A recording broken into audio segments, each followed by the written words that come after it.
Muy buenos días.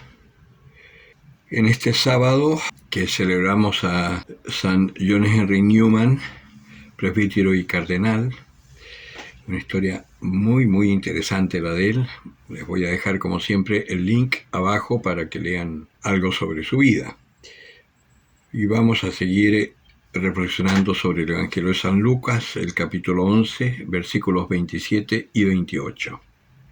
En aquel tiempo, mientras Jesús hablaba, sucedió que una mujer de entre la gente alzó la voz y dijo: «Dichoso el seno que te llevó y los pechos que te criaron». Pero él dijo: «Dichosos, más bien, los que oyen la palabra de Dios y la guardan». Palabra del Señor. Estos son de los evangelios cortitos y enjundiosos que a mí me gustan mucho porque son 2 versículos de nada y dicen muchísimas cosas que se pueden entender de la Escritura y de nuestra fe. En primer lugar, esta mujer que está escuchando a Jesucristo y ve que es un iluminado, que realmente es un ser excepcional, espontáneamente grita esto. Y este pasaje, curiosamente, para muchas iglesias o sectas evangélicas que se dicen cristianas, es un pasaje que ellos usan para demostrar que la Virgen no es importante. Craso error, porque es todo lo contrario. Porque a raíz de lo que dice esta mujer, dichoso el seno que te dio y los pechos que te amamantaron, que ya eso sería maravilloso para una madre tener un hijo tan estupendo como es Jesucristo, Jesucristo le dice otra cosa que es impresionante. Dichosos más bien los que escuchan la palabra de Dios y la guardan. El verbo guardar es el verbo original de todas las sentencias del Evangelio y que los judíos transformaron esa palabra guardar en mandato, porque en algún momento el Señor en el Antiguo Testamento decía: haz esto y vivirás. Y Jesucristo también a estos fariseos buenos que son muy cumplidores de la ley, les dice: haz esto y vivirás. Como para que se den cuenta que no pueden hacerlo. Cuando el joven rico le dice: ¿qué puedo hacer para tener la vida eterna? Y él le dice: anda, vende todos tus bienes, entrégale la plata a los pobres, luego toma tu cruz y sígueme. Dicen que el joven se fue muy triste porque tenía muchos bienes. Entonces no amaba a Dios por sobre todas las cosas. Es un pasaje muy lindo que en algún momento lo explicaremos una vez más. En este caso, con esto que dice el Señor, tenemos que pensar: ¿cómo nace Jesucristo? Por el anuncio de un ángel a la Virgen, que pregunta: ¿y cómo será esto? No conozco varón. Le dice: la sombra del Altísimo te cubrirá, y lo que nazca en ti será llamado Hijo de Dios. Y ella dice: hágase en mí según tu palabra. Hágase. No lo voy a hacer, me comprometo a nada. Hágase en mí, porque es un imposible.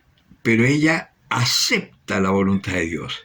Oyó la palabra de Dios y la guardó, esperando que el Señor cumpliera lo que por medio del ángel le había dicho. Y gracias a eso, además, engendró en su seno, guardó en su seno, la mismísima palabra hecha carne, que habitó entre nosotros. Por eso es que es más dichosa aún, porque lo que engendró en su seno María no era cosa de hombre, era cosa de Dios, el mismísimo Dios que la eligió para encarnarse. Y por eso después dice: dichosos, porque nosotros también podemos acoger esa palabra y guardarla en nuestro corazón. Siempre les voy a estar diciendo que el cristianismo es una acción que hace Dios por medio del Espíritu Santo en nosotros. Si el Señor dice: amarás al Señor tu Dios, es un futuro perfecto, porque Él lo hará en nosotros. Honrarás padre y madre, tú que no honras. a tu padre ni a tu madre con las actitudes tuyas, acuérdense que dicen, uy, ¿cómo serán los padres con ese niñito, con ese carácter que tiene? ¿Quiénes serán sus padres? ¿Cómo lo habrán educado? Los deshonramos a cada rato. No solamente deshonrar cuando uno insulta directamente a una persona, es cuando, en el caso de los padres, cuando nosotros actuamos como unos bestias, como si no hubiésemos sido educados por ellos. De tal palo, tal astilla, dicen. Pues bien, esa palabra, todas las sentencias, nosotros tenemos que guardarlas como María, que guardaba las cosas que sucedían cuidadosamente en su corazón, porque sabía que más temprano que tarde Dios le iba a dar razón de por qué sucedió tal o cual cosa. Ella confiaba plenamente en el Señor.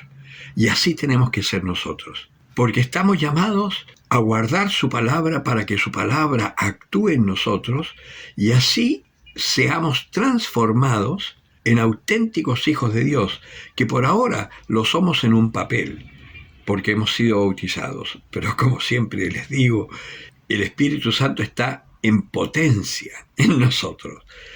De vez en cuando, así como que se pegan unas aleteadas y hacemos algunas cosas fantásticas por amor al Señor, pero por lo general está enjauladito. Tenemos que aprender a abrirle las puertas y destruir esa jaula para que Él vuele libremente en nuestra tierra y así nos ocupe completamente hasta que se produzca en nosotros lo que decía San Pablo: no soy yo quien vivo, es Cristo quien vive en mí. Y porque Cristo vivía en él, es que pudo hacer todas las maravillas que hizo. No porque él fuese discípulo de Gamaliel, ni porque fuese un judío cumplidor, ni porque fuese un ferviente convertido. No, es porque dejó que el Espíritu Santo lo atrapara y lo transformara. Dejarnos tocar por el Espíritu Santo, dejarnos amaestrar, nos va a llevar no solo a la verdad completa, como dice el Señor, que os enseñará la verdad completa. Nos va a llevar a la perfecta felicidad. Dios ha querido para el hombre un destino de plenitud. Por el pecado original perdimos esa gracia primigenia y por consiguiente esta tierra, que era como un jardín infantil para prepararnos para la vida eterna, se transformó en un valle de lágrimas. Pero el Señor no se desdice de ese plan original. Por consiguiente, al hacerse hombre y venir al mundo, con sus actos nos muestra lo que tenemos que hacer para conocer cuál es la voluntad de Dios y dejarnos llevar por ella, para que alcancemos así la plena felicidad. Y eso es un trabajo nuestro. Nosotros no tenemos ya trazada nuestra vida. Dios sabe el destino para el cual nos creó. Pero para llegar a ese destino nos dio la libertad, nos dio el discernimiento y es un trabajo nuestro buscar la voluntad de Dios, que es nuestra felicidad y que es nuestra plenitud.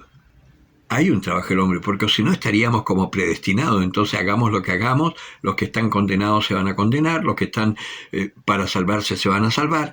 Pero eso es una falacia total. Cualquier ser humano, cristiano o no, es libre y tiene la posibilidad de encontrarse con el Dios verdadero si lo busca con sincero corazón. Buscad el reino de Dios y su justicia, y lo demás se os dará por añadidura. Eso dice el Señor, y eso es verdad. Por lo tanto, manos a la obra para ser dichosos como el Señor lo promete. El que tenga oídos para oír, que oiga.